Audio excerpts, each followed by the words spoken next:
everybody, Papa Gord here, and this is just a short little thing that I discovered while doing some customizing. This light's a little bright. Anyway, I'm in the behind the scenes area that you guys, I don't think, ever get to see. Yeah, it's blue back here, so not nearly as obnoxious as the orange paint used to be. But yeah, it's got a little bit of my DVD. Oh crap, you know what? I didn't realize I have those down here too. I just bought seasons 1 to 7 of CSI and just realized looking here I have seasons 2 and 3. So apparently I've got doubles in case I want to watch it more than once. But anyway, that old joke. But I've been kind of getting back into doing some custom figures, which means I'm just messing around with swapping out some body parts and what have you. I have been dabbling with some painting, and I'm not really ready to show that off yet. But I took some of my extra Andor figures.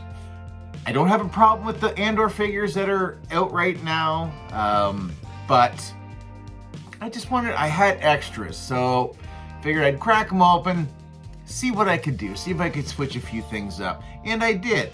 And I'm pretty happy about it. So we have to, well, first of all, this is the figure that we're going to talk about a little bit today. And that's the one Imperial officer, Walmart exclusive, stateside up here in Canada as well. You know, he's okay, he's fine. Massive shout out to Rhino Hobbies for posting some pictures and putting his little stories up on Instagram like he always does. If you're not following Rhino Hobbies, you probably should. I'm gonna put his Instagram handle down here somewhere. So he actually removed the cape. It's just glued onto the back of this figure. So you just need to heat the head up, pop the head off, and then I submerged him in some nice hot water, which softened the glue a little bit, and then I was able to get kind of in behind and popped it off. And the ending results, which this is another custom, but hopefully you guys can catch it in the light a little bit. But yeah, I still got a little bit of glue left on the back, so I gotta sand it down a little bit more. But I also noticed that there's actually a hole in the back as well. So that is interesting. So I wonder if we're going to get this piece of this figure again, because there are some differences. Like the bottom half of this figure, which I have swapped out on this one, and I put them on this one here. But the bottom half of the figure, it's the old school stuff. It's the double joints there, the big baggy pantaloons, you know, the Tarkin pants, what have you. So we've seen that more than a few times. So upon taking a better look, as I'm starting to customize these figures up and kind of make, like, maybe, I don't know, an officer who does have a little bit of armor, so I did pop the arms off of that other Imperial trooper, put them on this body. Now, as I was doing that, I realized something. There are actually butterfly joints to this figure, at the back. The front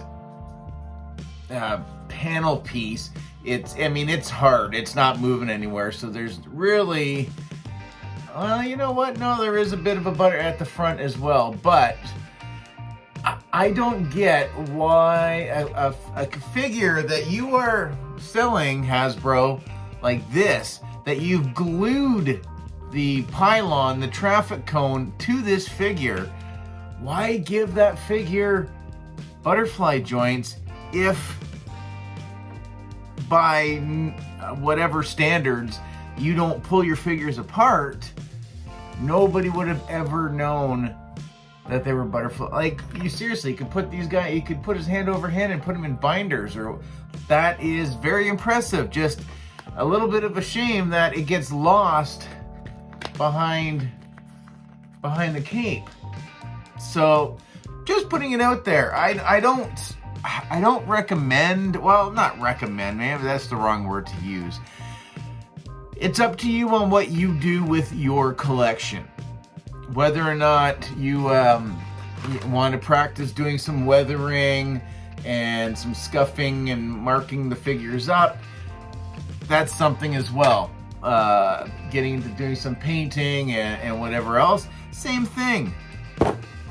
If you do happen to get a deal on some extra figures, that would be my recommendation. If this was my only one that I could ever get my hands on, I would not modify this at all. I wouldn't heat the head, I wouldn't pop the head off, I wouldn't snap the glue off the back. None of my main collection that are singles have any modifications whatsoever. Some may have different weapons, but the figure itself has not been altered in any way. I like my collection that way.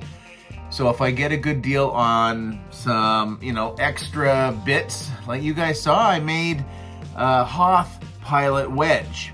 So I had to get another X-Wing. So yeah, I'm doing some coloring. I'm gonna make my own X-Wing pilot. So I've got somebody else because Hasbro's not doing it for me. And yeah, as far as Imperial bits go or whatever, I think that kind of looks like a military guy. Kind of got a green tunic with all black and some armor bits on there. So we just got to put some heads together and see what we can come up with. And then I am going to use the cape with the armored piece as well, because I think it does look pretty cool. So that's kind of what I've been kind of dabbling in, so to speak, the last little while. I'm tired of the mess back here. The mess out there is finally gone, so I started concentrating back here the other day and started just looking at all the parts. Mr. B has sent me a ton of scrap. David C has sent me a bunch of unpainted 3D print pieces, like so on and so forth. So I'm slowly getting back into that now. So I don't know. Stay tuned. I don't know what the next video is going to be. I didn't even know I was going to do this one. But anyways, guys, comment, share, like, subscribe, all that usual YouTube mumbo jumbo. We'll see you in the next one. Later, eh? Love you.